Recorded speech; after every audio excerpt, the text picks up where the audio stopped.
anak-anak, kembali lagi bersama Ibu. Untuk kali ini kita akan membahas tentang pemanasan global. Nah, pernahkah kamu mengamati perubahan musim yang terjadi pada akhir-akhir ini? Ketika tiba-tiba kamu merasakan suhu yang panas di luar, terus tiba-tiba hujan datang. Lalu kemudian ada kasus-kasus di mana air yang melimpah seperti laut menjadi pasang, kemudian banjir yang melanda pemukiman dekat persungaian dan lain-lain. Itu kita akan bahas pada bab kali ini, yaitu tentang pemanasan global. Ternyata peristiwa tersebut berkaitan erat dengan perubahan iklim loh. Perubahan iklim ini tidak terjadi hanya di Indonesia, juga terjadi di dunia. Perubahan iklim tersebut terjadi karena adanya perubahan lingkungan. Tidak dapat dipungkiri lagi bahwa perubahan lingkungan terjadi sebagai akibat dari aktivitas manusia. Contohnya, ketika kamu membuang sampah sembarangan, apa yang terjadi? Terus ketika kamu menimbun sampah pada tanah, apa yang terjadi? Itu akan membuat siklus lingkungan menjadi berubah. Begitupun ekosistemnya pun akan menjadi kacau ketika kamu mulai mencemarinya. Nah, oleh karena itu, marilah belajar dengan sungguh-sungguh serta berusaha melestarikan alam ya, sebagai wujud ketakwaan kita kepada Tuhan Yang Maha Esa, agar kelak menjadi manusia yang cerdas dan peduli terhadap semua ciptaan Tuhan. Nah, untuk kali ini subbabnya kalian akan mempelajari tentang efek rumah kaca, pengertian pemanasan global, penyebab pemanasan global, dampak pemanasan global, serta usaha-usaha untuk menanggulangi pemanasan global. Yang pertama, apa sih efek rumah kaca itu? Rumah kaca adalah proses pemanasan alami yang terjadi ketika gas-gas tertentu di atmosfer bumi memerangkap panas. Prosesnya yaitu ketika radiasi matahari mengenai permukaan bumi, maka akan menyebabkan bumi menjadi panas. Radiasi panas bumi akan dipancarkan lagi oleh atmosfer.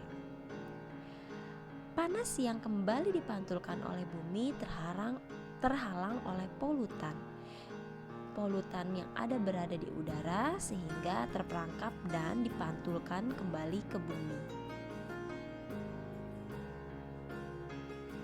Proses ini akan menahan beberapa panas yang terperangkap, kemudian menyebabkan suhu bumi meningkat. Akibatnya, bumi tetap menjadi hangat dan suhunya semakin meningkat. Gas rumah kaca tersebut membiarkan cahaya matahari masuk ke dalam bumi, akan tetapi gas tersebut memantulkannya kembali ke permukaan bumi. Dengan demikian, kondisi di bumi tetap hangat, seperti halnya rumah yang di dinding-dindingnya itu terbuat dari kaca. Seperti ini ya gambarnya. Jadi matahari yang dipantulkan, kemudian sinar radiasi matahari ini dipantulkan ke bumi dan dipantulkan lagi oleh bumi kembali.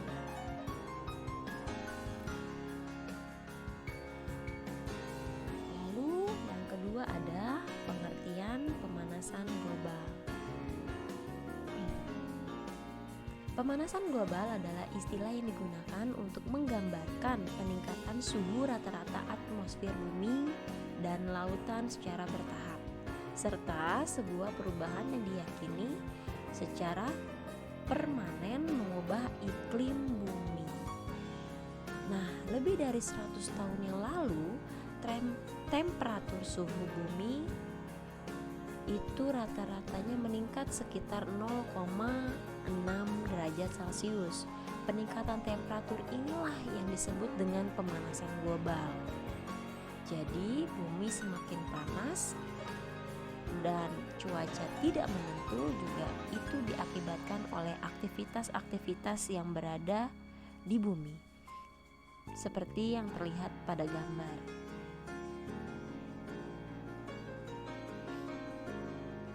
Penyebab pemanasan global: emisi karbon yang berasal dari pembakaran bahan bakar fosil sebagai pembangkit tenaga listrik.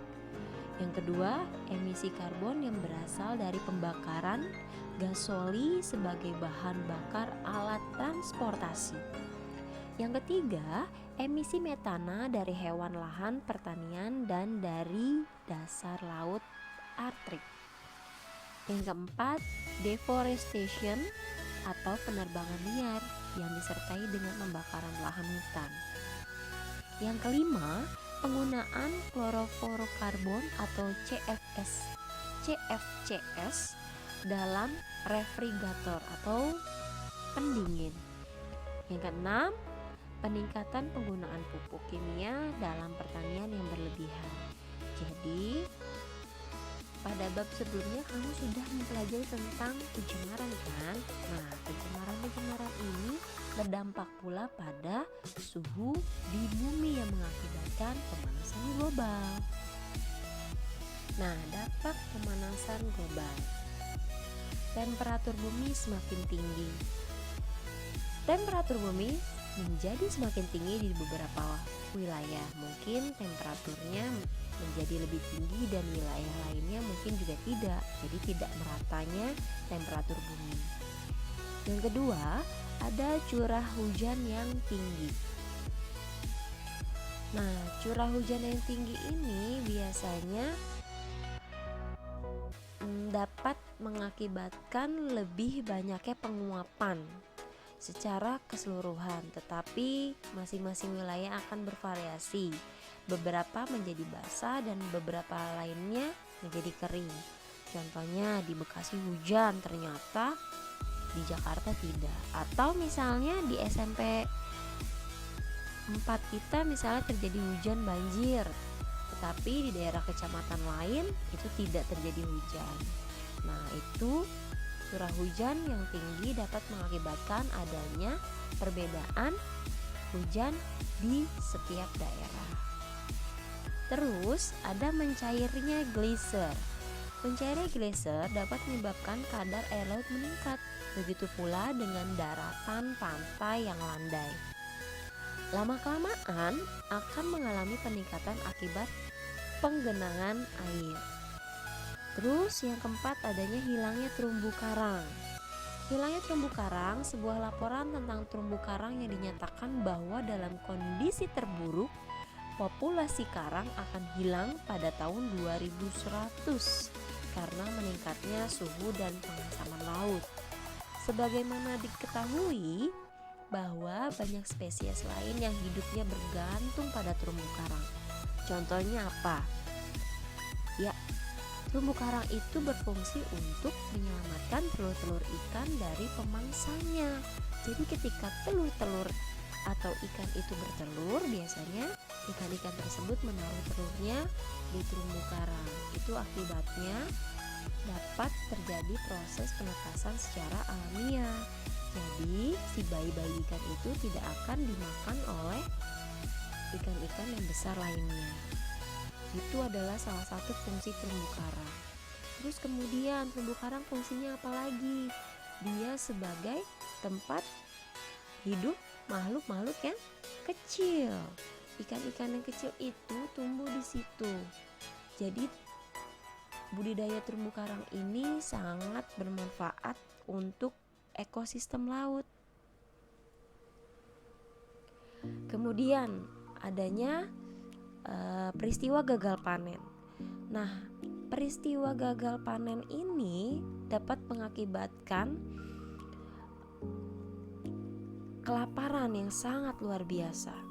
Kegagalan panen besar-besaran menurut penelitian terbaru terdapat 90% kemungkinan bahwa 3 miliar orang di seluruh dunia harus memilih antara pergi bersama keluarganya ke tempat yang beriklim baik atau kelaparan akibat perubahan iklim dalam kurun waktu 100 tahun.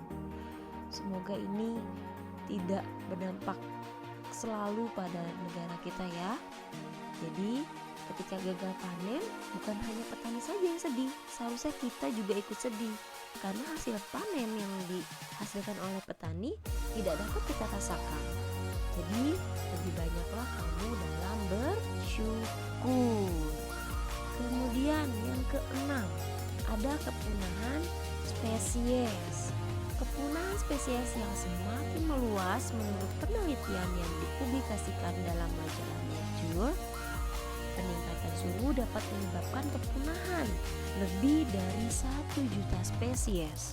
Sampai saat ini hilangnya spesies semakin meluas dan daftar spesies yang terancam punah terus berkembang dan semakin bertambah.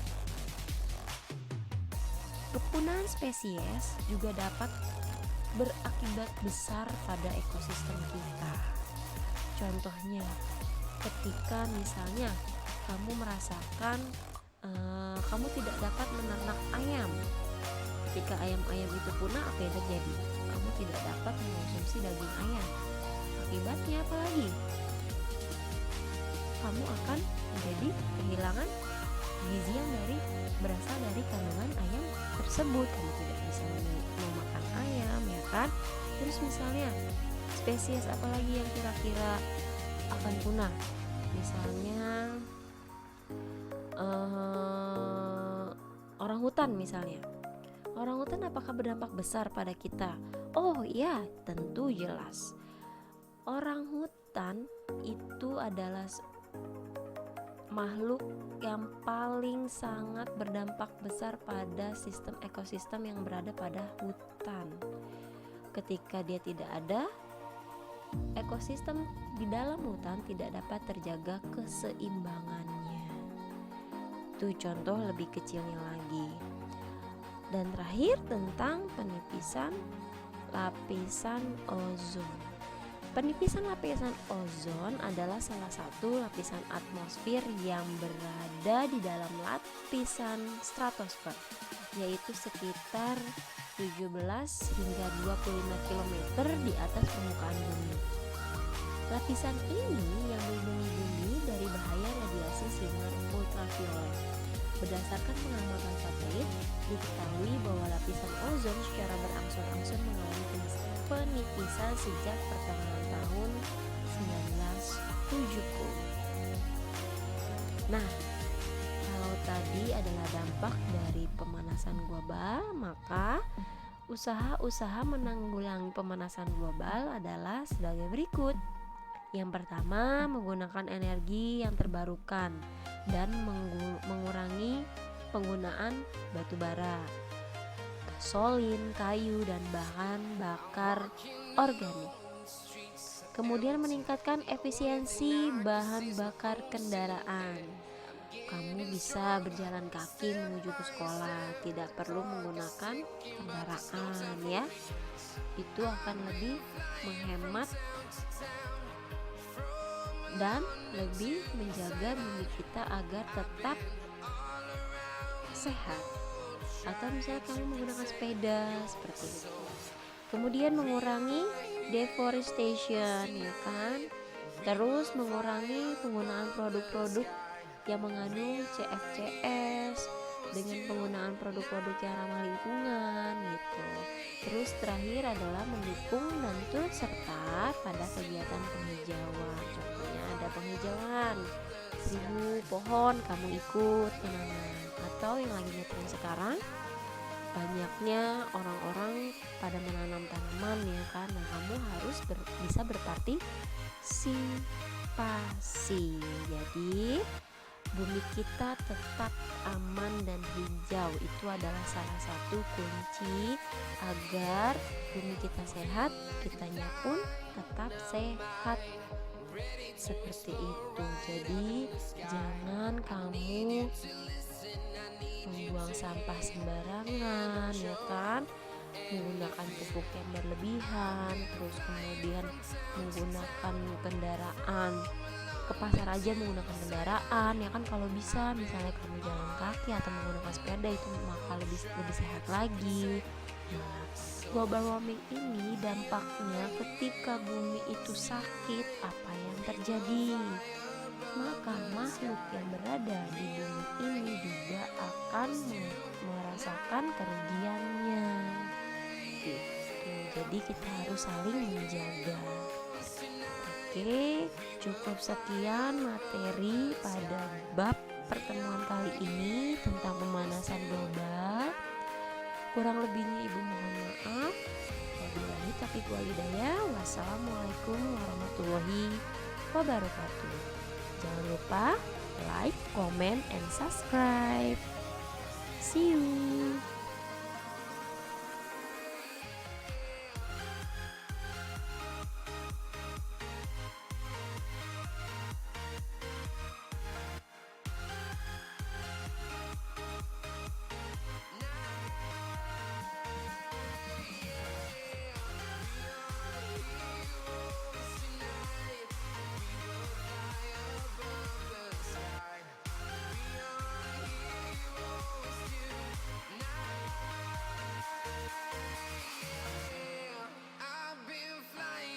Town to town, from London to Taiwan, I've been all around the globe trying to protect your soul.